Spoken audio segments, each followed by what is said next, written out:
I like this one.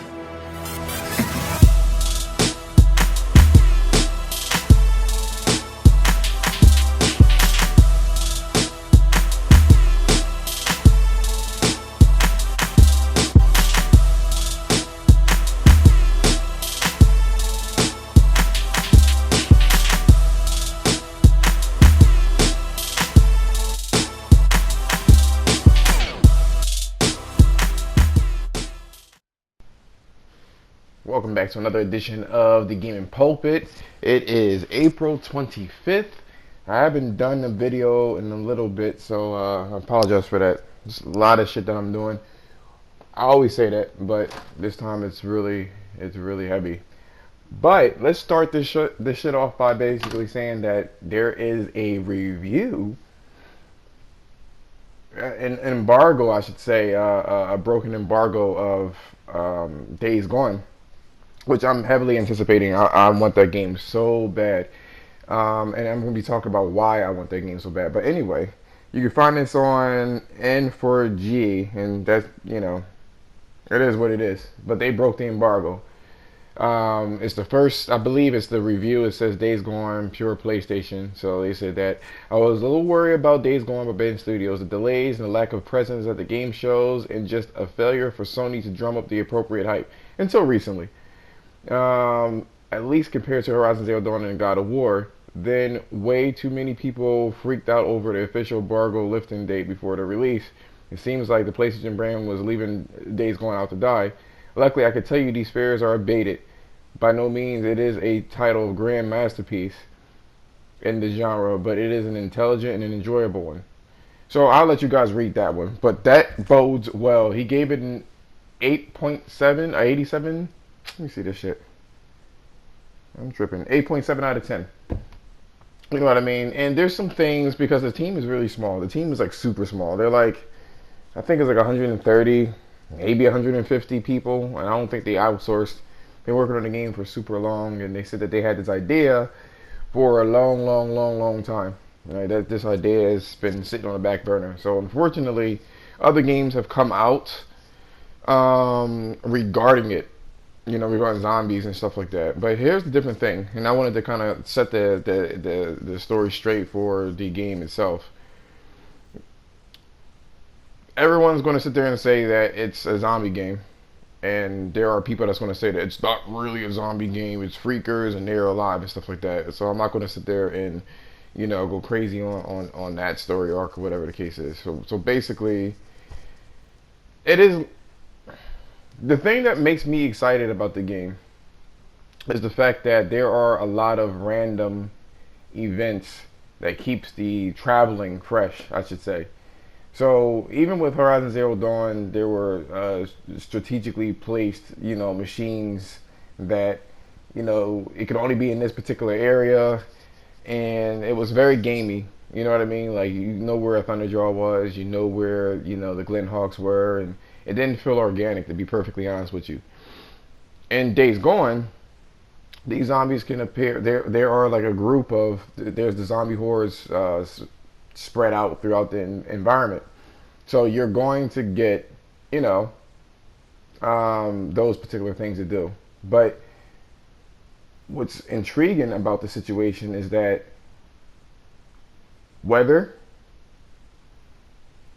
the random events for like marauders and I forgot what the fuck you call them. What do you call them? What the hell? Um, I don't know. Like, I guess bandits. I don't have the word in my head or whatever. It's kind of late over here. So yeah, so like these bandits and stuff like that, they're randomly placed into their world, and so are the traps that they place. So I watched one of the videos, and they had like sound traps.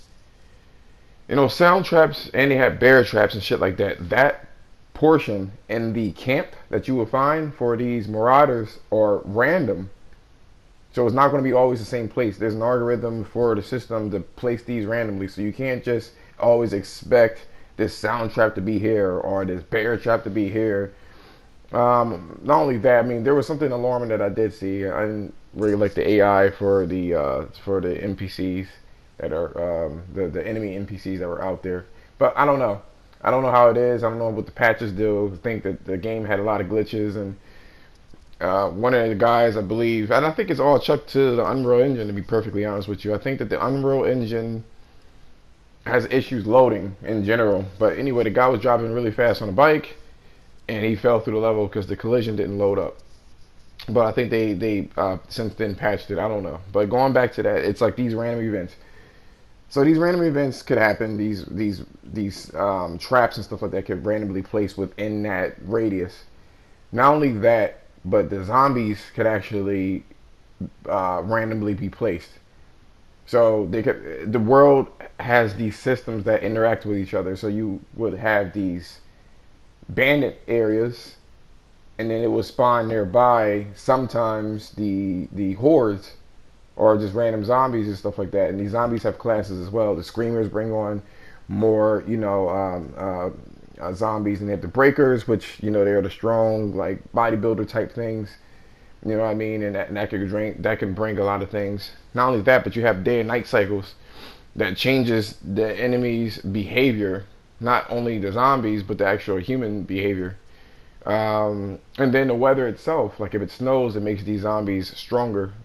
So not only that, but the zombies also have like fucking behaviors of their own. So they have to eat. So if they find a deer, they'll stop what they're doing because they have like livestock and stuff like that. They'll stop what they're doing, and they will attack the deer and eat it. And then in the daytime, they hibernate. Sometimes you may find like one or two, or whatever the case is, drinking water because they need to drink water and stuff like that. And you could strategically, handle these things because they are alive. They're not just mindless and stuff like that. They have to eat, they have to sleep, they have to drink, and you can exploit these behaviors. That's what's interesting to me about the game, because it's not even a storyline or anything like that, but just exploring the environment. And I know it's snow too, and it was a really cool video that they show snow accumulating. I was like, holy shit! You can see it in sports games, like way back in the day, like PS2 and early PS3 days, where they have snow and it accumulates.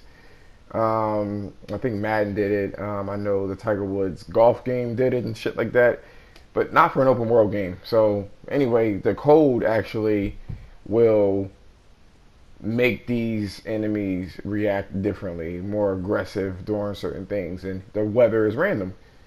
So you may think that, okay, I'm fine, I'm totally cool, with this area, and it starts raining. And the rain actually muffles your sound, so you can be a little louder, which the rain could help. On the flip side, if it snows, which is quiet, the zombies are stronger, and that could really fuck your shit up if it just randomly starts snowing. So you have to always plan accordingly, and just be on your toes. That's what I like about the game. That's what I'm excited about. So overall, I believe the game probably generally, I think the embargo gets lifted later on, and I think it's going to probably level out to about 8.5. But this 8.7 out of 10 for this typical review, and you know what I mean? I think this bodes well for it. I don't think it's going to be triple A because they just didn't have enough people. One of the things that I will see that I'm sure is people going to complain about, especially seeing in God of War, where you were able to, these cutscenes didn't go into a black screen. It just went right into the cutscene and right into gameplay and stuff like that. And the same thing, I think, a little bit with Horizon Zero Dawn. They had these cutscenes. Uncharted, pretty much started that stuff. You get like little quality of life things that, this game probably wouldn't have because they had to skimp out on it because of the lack of manpower. So I think a lot of reviewers are going to probably complain about that. It's whatever, you know what I'm saying? But I'm super stoked for it. Another complaint that I believe people are, going to say is about the bike management. Now, what's stupid about the bike management in this case, it's not even, like, me personally, I don't care. I think it adds a lot of tension, but there's going to be people that's going to complain about it. Oh my God, it's bike management. I got to deal with this. Oh, what happened if the bike breaks down? And what happened if this, and this? This is all you to plan accordingly. And it's not like the horses, I've been hearing that too. It's not like the horses in Red Dead Redemption where you fucking, the horses fucking, you gotta be afraid of tripping a horse up and killing it, and you get to start all over again with your specs. That was the most annoying thing of Red Dead Redemption. I was riding my horse one time, and that motherfucker tripped off of a piece of the bridge that I was crossing and died. And I had to get another horse to level it up again. So all the things that I learned from it, that's what was really annoying about it. Now, sure, if the bike breaks, you definitely have to repair it, but you don't lose your stats for the bike. You know what I'm saying? And I think it's going to be a little intimate. I think it's going to be a little intimate when it comes to your building it and making the bike your own with the decals and colors and shit like that. I think it's going to be great. I do. I think people are going to underestimate it and actually like the bike. Not like, in the sense of basically if you get your favorite car and you're like, oh, you know what I mean? I want to take care of it and shit like that. I think it's going to be like a Gran Turismo light type thing where you take it's your car, it's your bike basically, and you're gonna love it that way. But that's all the news I have for Days Gone. And basically, I want to touch up on a couple of different things because I'm starting to see a lot of stupid fucking trends now. Mostly on Reset Era, where people are complaining about fucking handicapped, characters when they're not even handicapped themselves. Like, if the handicap complained, let them complain. You know what I'm saying? But you got these people that want to be social justice warriors and like, oh, let me finish this. So basically, what ended up, or let me explain, I should say. So the button mashing aspects, when you mash the button to break out of things. So apparently on Reset Era, people are complaining about, oh my gosh, what about the handicapped people that they can't press it? And it's like, are you handicapped? Oh no, shut the fuck up. Shut up. God, man, I'm telling you, these shits are so annoying, yo. Get the fuck away. So that was another problem with Days Gone and shit like that. But anyway, moving on. Mortal Kombat 11 has come out. It's been reviewed. Apparently, it's been reviewed great, but they have a lot of microtransactions that are very, very similar to cell phone games. Surprise, surprise. Of course, why wouldn't it be anything different? Also, from what I hear too, I believe by the Echelon Gamer, I can't think of his name, Echelon something. That's all you need to know. So you got the Echelon Bro Man that is essentially complaining about the very fact that he